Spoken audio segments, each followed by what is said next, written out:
Bonsoir Eva Barra. Bonsoir. Vous êtes connue pour être ethno-coach. On va y revenir. Une petite réaction à ce que vous venez de voir. Oui. Alors, je trouve que le partage, il est très intéressant. Justement, les idées reçues, on les revoit beaucoup dans les on-dit, j'étais sûre que je pensais que, alors que l'excision, c'est quelque chose déjà on parle vraiment de mutilation sexuelle féminine. C'est important de le poser. Du coup, on parle vraiment d'une atteinte à l'intégrité de la petite fille, de la femme. Donc, à partir de là, eh bien, on va aller chercher le pourquoi. On va aller le chercher sur des non-dits, puisque c'est beaucoup des transmissions qui vont être faites de manière verbale. Donc, les gens ils vont aller se poser sur, dans la culture, voilà ce qu'on dit. Pour l'hygiène, voilà ce qu'on dit. Pour la religion, voilà ce qu'on dit. Sur tous les exemples qu'elle a pu donner, il y a des faits sur chacune de ces explications. C'est-à-dire qu'il y a des personnes qui vont dire que ça a des origines religieuses, d'autres vont dire que ça a des religions culturelles, d'autres qui vont dire que ça a des religions de passation d'âge. Mais tous ces éléments-là sont bien véridiques. Maintenant, le point commun qu'il y a, c'est surtout là-dessus que les organisations essayent d'œuvrer, c'est de dire que quoi qu'il en soit, il y a des morts.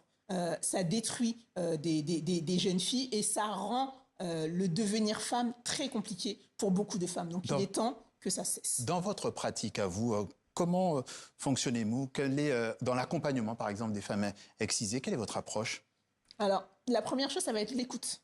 Ça va être qu'elles ont besoin d'être entendues. Elles ont besoin d'être reconnues dans ce qu'elles ont vécu dans leur chair. Très souvent, ça va être la première fois qu'elles vont le verbaliser à quelqu'un. C'est la première fois qu'elles vont mettre des mots dessus en disant écoute, voilà ce que j'ai vécu, des voilà fois, c'est enfoui, comment j'ai vécu. Et parfois, c'est enfoui. Ça va être, même en accompagnant, je dirais écoute, j'ai le sentiment qu'il y a quelque chose autour du triangle d'or. Et des fois, eh bien, elles vont te dire non, je vois pas de quoi tu me parles, je vois pas de quoi tu me parles, j'ai rien vécu de tel, j'ai grandi en France, je me sens pas concernée. Ok, je dirais, écoute, on va passer par l'étape médicale pour aller poser des réponses. Et là, il va y avoir parfois un lever de voile sur une amnésie qui avait été posée, qui s'était mise pour protéger la personne. Et au final, on va pouvoir ouvrir à reconnecter à cette partie de son histoire. Et du coup, il y a souvent une émotion qui va remonter. Ça va être de la colère, ça va être de l'indignation, ça va être des pourquoi. Et là, mon rôle, ça va être d'aller donner des réponses. Pas des réponses, la bonne ou la mauvaise réponse, mais là, tout de suite, de quoi la personne elle a besoin. Elle a besoin de se reconnaître dans sa posture de voilà ce qu'elle a subi, voilà ce qui lui manque aujourd'hui, voilà ce qui lui fait défaut dans sa chair, mais surtout les conséquences sur toutes les cellules de sa vie. Les traumas sont souvent très douloureux, effectivement. Quand vous arrivez à aller vers un premier pas vers la thérapie, est-ce que vous dites au fond, là c'est déjà quand même très très bon, j'ai un peu gagné? Quand la personne déjà, elle arrive, je pense que j'ai cette chance-là d'être ethno-coach. Donc quand ils arrivent avec une demande. C'est différent que dans d'autres structures où on va être un peu plus attentiste. Là, pour le coup, moi, c'est vraiment eux qui vont initier le Eva, j'ai besoin de toi. Eva, j'ai besoin d'aide. Pour tel ou tel domaine, parfois ça va être à des domaines très différents. Ils vont me solliciter pour un domaine professionnel.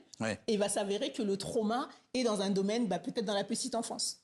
Quel que soit ce que la personne elle a pu vivre, mais très souvent, on va retrouver justement des racines dans la petite enfance. Alors, on va accélérer. Vous êtes d'ascendance malienne, vous vivez en France. Il y a cette phrase qu'on voit sur votre Instagram, « Je suis né pour aider mes semblables à trouver leur place en ce monde ». Par quel cheminement personnel êtes-vous passé? Quelle a été votre formation, votre je dirais parcours? Je dirais la vie à l'école académique et à l'école de la vie. Et souvent, on a tendance à la minimiser, celle-ci. Et je pense que l'école de la vie nous octroie encore plus de diplômes en partie autodidacte, que les écoles académiques. Il y a la partie autodidacte, mais également la partie épreuve. Chaque épreuve qu'on a passée, qu'on a traversée, qu'on a réussi, sont des diplômes de vie. Maintenant, comment, à mon échelle, je fais pour les transmettre? Ma grand-mère, elle disait très souvent, tu ne vivras pas assez longtemps pour faire toutes les erreurs. Donc, apprends aussi de celles des autres. Aujourd'hui, je fais en sorte qu'un maximum de personnes apprennent aussi de mes cicatrices. Donc, vous êtes formaté pour les repérer aussi, ces erreurs-là. Du coup, les erreurs, mais surtout les parcours de vie, les blessures, les cicatrices, les silences. Il y a des non-dits aussi. Les non-dits. Il y a une intuition. Il faut connaître quand même un tronc commun dans l'ethnicité. Il y a beaucoup de nuances. L'Afrique, c'est 54 pays. Comment vous faites? Expliquez-nous.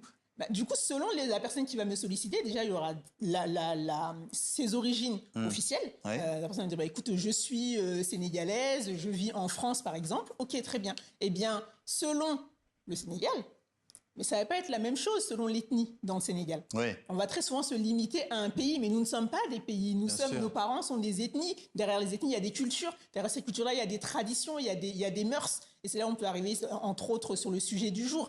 Mais il s'agit d'aller détecter justement à quelle ethnie la personne appartient.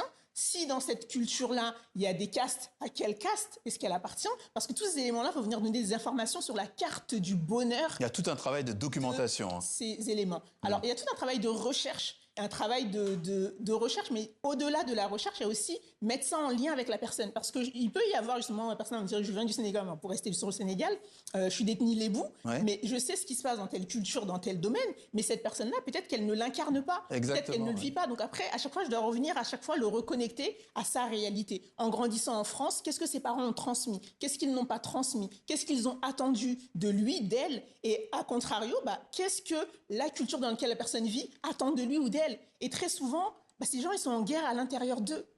En conflit permanent. Dans le monde, mais on ne se rend pas compte que des fois, il y a des pays qui se battent à l'extérieur, mais il y a également des ethnicités en nous qui sont en train de se faire la guerre. Mon rôle à moi, c'est vraiment de passer du choc des cultures à la fusion culturelle. Et de permettre effectivement d'arriver à une confiance en soi ensuite.